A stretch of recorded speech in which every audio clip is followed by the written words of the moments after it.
the public through a legitimate public process is more important than the financial reconciliation of spending and revenue. Right? So it's more important than the money, as opposed to like a financial profit or loss.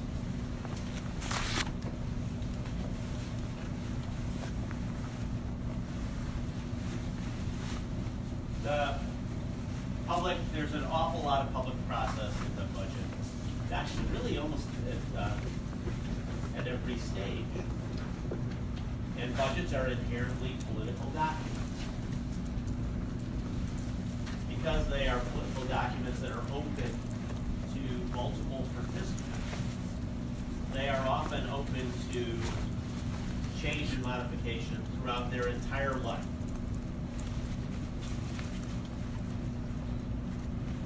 And usually the public process is characterized by high levels of competition for resources, right? There are usually, because taxes and fees, how we pay for government, is perceived oftentimes as a burden, something people don't want to do, right? And because the public's desire for services is high, almost all government budgets are developed in an environment of constraints, by fiscal constraints, meaning there's usually not enough money to satisfy all the wants and needs of the public. Some requests will be said yes to, and some requests will be said no to. So that level of constraint, fiscal scarcity, generally tends to increase the level of political discord and competition. Okay? So people are fighting for their share of money, and the money to them matters. Right?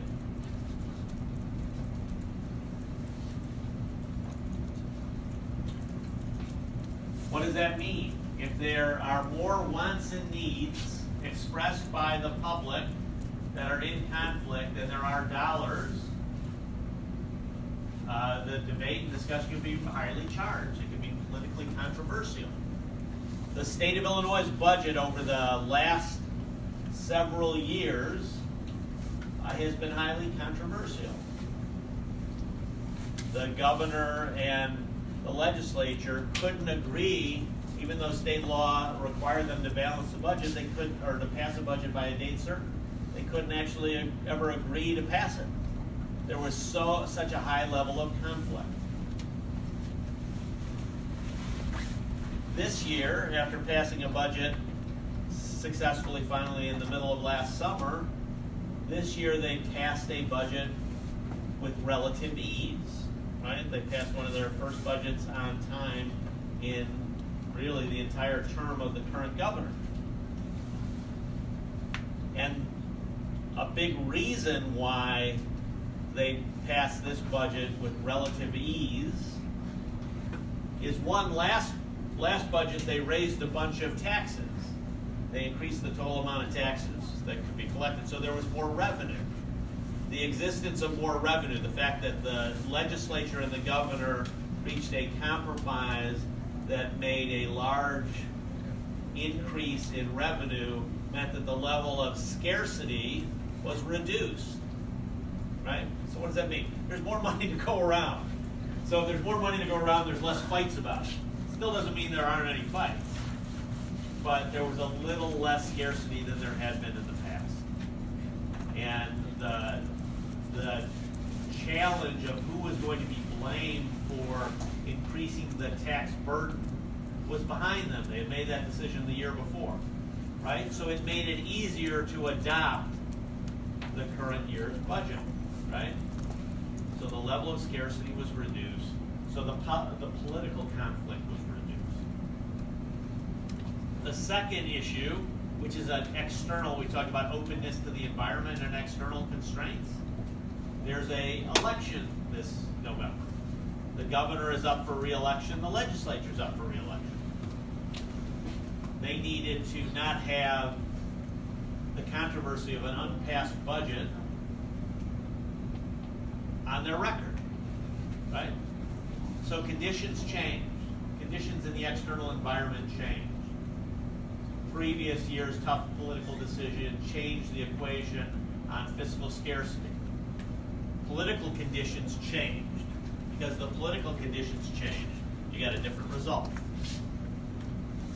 But I think you can look closely at what has happened in the state of Illinois over the last few years to really understand the idea of conflict in budgeting and the role that it can play, and the challenges, significant challenges of fiscal scarcity.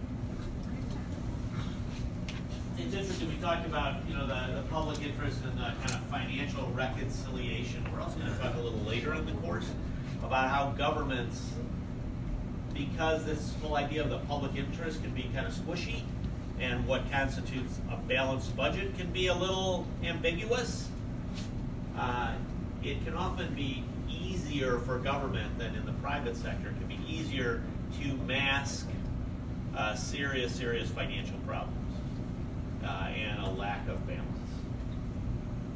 So for example, last year, again, let's use the state of Illinois as an example.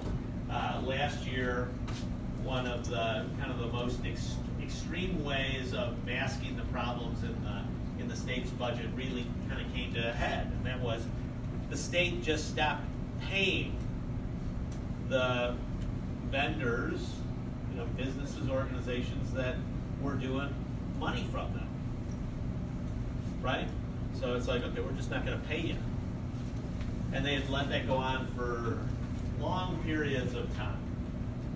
The problem, like if we talk about the government serving the public interest, the problem wasn't that they were just putting businesses out of business because they weren't paying them, and then that business had the ability to say, well, I'm not going to do business with the state anymore, because it was tied to public services, the funding of public services tied to the public interest. They were not paying for social service agencies, right? They weren't paying money that were providing critical public services in the community, right? That were now starting to be, those impacts were starting to be seen, right? So we're going to talk a little later in the course about some of the strategies, both legitimate and illegitimate, that governments take, oftentimes to deal with that political conflict.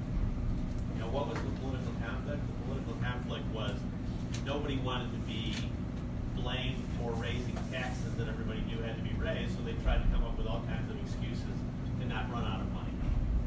And it got so extreme that they stopped funding, or they said, we're good for it, we'll pay you, but they stopped paying critical agencies and service providers.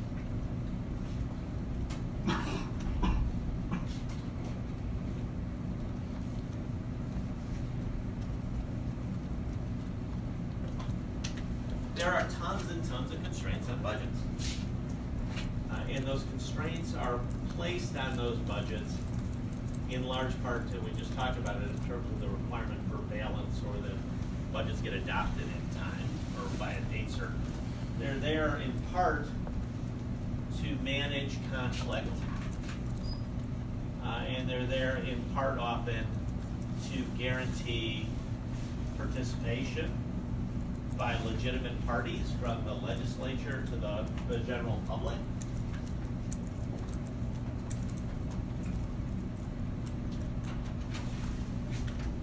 They're there to restrict the government's ability to raise money. Okay, so why are they there, and what kind of constraints are they? The primary constraints are to manage the conflict, balance legitimate policy interests, and ensure appropriate participation of the public and the legitimacy of the outcome. Right? So they're designed to achieve all good and noble things. But they have to do that in practical ways. So what are some of the examples? Budgetary balance is probably the best example of how conflict is managed in budgets.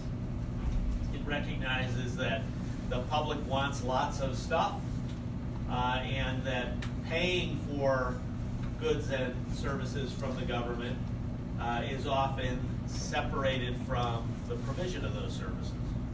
Remember last time we said there is a separation between what government does and who it serves, and oftentimes who pays for that service.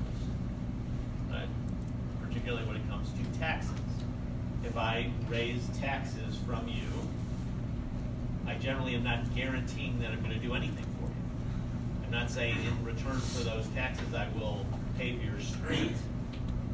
I'm just saying in exchange for those taxes, your right or privilege to live in my community, I'm going to take care of the community as a whole. Right? So there's this separation between what you pay for and what you get.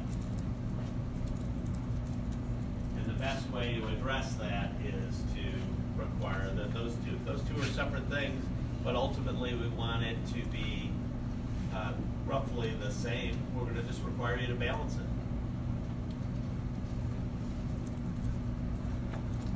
Because these are large issues for people, so in the city of Chicago, for example, there's a lot of debates. I don't know if you've seen them in the press. There's lots and lots of debates about public safety, right? There's discussions about what's the level of policing that we have. Everybody know who Chance the Rapper is? Mm-hmm. Right? Chance the Rapper is currently pissed off about the fact that the mayor wants to spend a bunch of money to build a new training academy for police officers on the west side of the city. And there's a number of other protesters that have joined Chance the Rapper in that argument.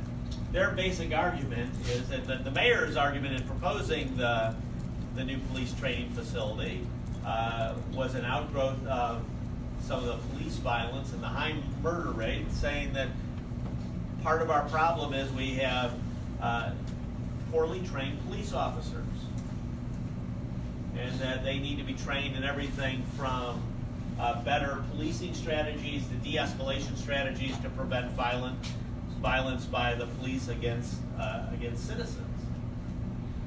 Right? So he was saying this is an important public need. In order to make neighborhoods safer, as well as to reform the police department, we need to invest in brand new training facilities, and we want to invest in those training facilities in neighborhoods like the west side of Chicago, where there is a need for public investment because some private businesses won't go there.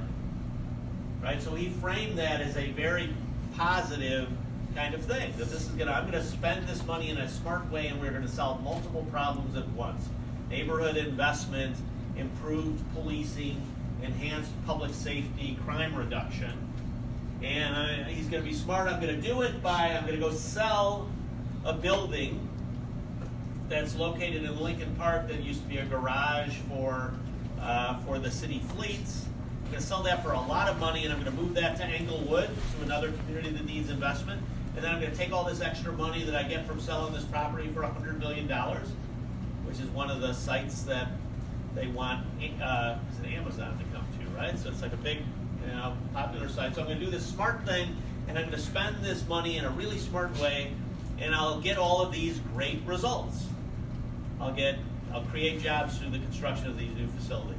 I'll invest in neighborhoods to stabilize them in areas where there are insufficient jobs and high rates of crime. I'll improve the training of police officers so they are less likely to do bad things in the community and more likely to prevent crime in the community. And I'm going to be so smart because I found, without having to raise taxes, I found all this money in this facility. Right? Those all sound like positive things.